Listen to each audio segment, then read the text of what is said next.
Salut à tous les amis, aujourd'hui on se retrouve pour les accords de puissance à la guitare. Alors qu'est-ce que c'est?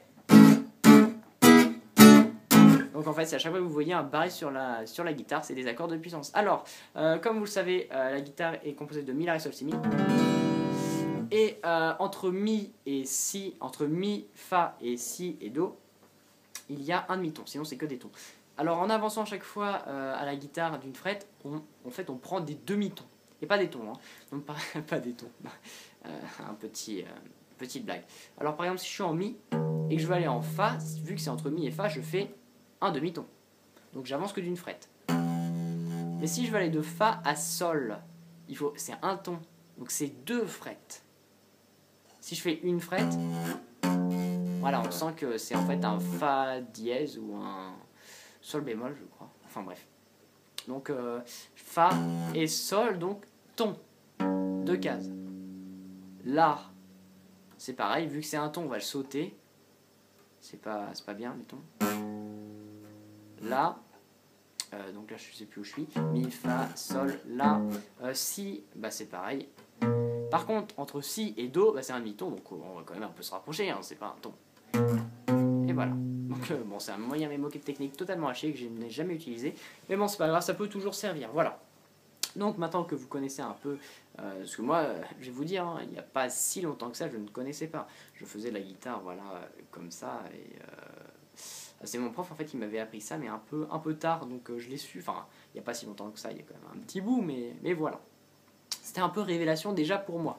Après, vous avez donc les accords de puissance qui ont la particularité d'avoir la même, comment dire, la même forme en fait. Hein, on peut voir que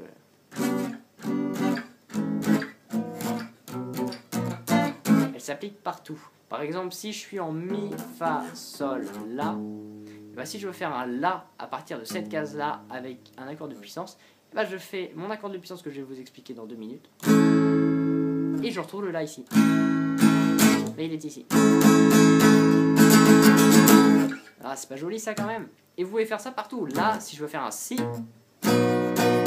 si je veux faire un sol, sol, sol, et ça marche partout, c'est super. Même un sol dièse bémol 3-6. Non mais voilà, on peut faire n'importe quoi.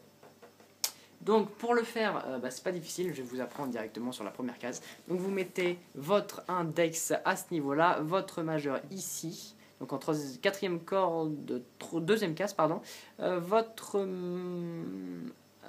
auriculaire en troisième corde, troisième case, et annulaire en deuxième corde, troisième case.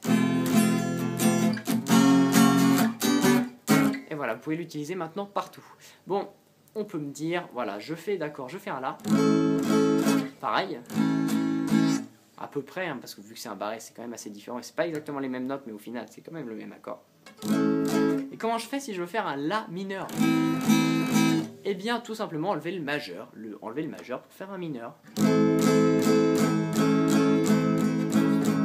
pas magique ça quand même, enlever un doigt pour faire un majeur au mineur, c'est... Voilà, et ça s'applique pour tout. Après, donc là, on a fait tout ce qui était sur la corde de mi. Mais on peut le faire aussi sur la corde de la. Bon, une petite parenthèse, si on fait un mi majeur, hein, c'est bien cette position-là, eh bien on regarde que si on veut faire un barré pour un mi majeur, eh bien le barré va passer à côté sur la case de mi, normalement qui devrait être derrière ici, et on met nos doigts comme ça. Et au final, on retrouve la même position. Et pour faire un mi majeur, eh ben c'est pareil. Et bien pour faire un la, le la, on joue toutes ces cordes-là, sauf le mi. Voilà, là j'ai un la. Pour avoir un la mineur, et bien si on fait un barré comme tout à l'heure pour le mi, voilà, on se met comme ça, et bien là on peut appliquer partout. Attendez, parce que moi en fait je le fais comme ça. Par exemple là je suis en... Vous comprenez, c'est exactement le même schéma pour l'autre, mais avec une position différente. Et vous la connaissez pratiquement déjà la position. Il suffit tout simplement de mettre son barré en plus. Et vous ne jouez pas la corde de mi. Voilà, c'est pas magique. Par exemple, là, je suis en Ré. Regardez, là, Si, Do, Ré. Donc là, je fais un Ré. Un Ré majeur. Voilà. Et pour faire un mineur, par contre, eh bien, il faut faire la même position qu'en haut, mais en bas. Voilà. Vous avez la même position en haut en Mi pour le majeur. Et bien, vous descendez d'un. Là, vous avez un mineur. Donc là, en fait, vu que je joue sur cette corde-là, qui est donc en La, 5e case, je joue un Ré. Par contre, si je remonte d'un, là, je ne joue plus un Ré. Je joue bien un majeur et plus un mineur, mais je suis en Mi, Fa, Sol, La. Donc La, La, Ré, mineur, Ré.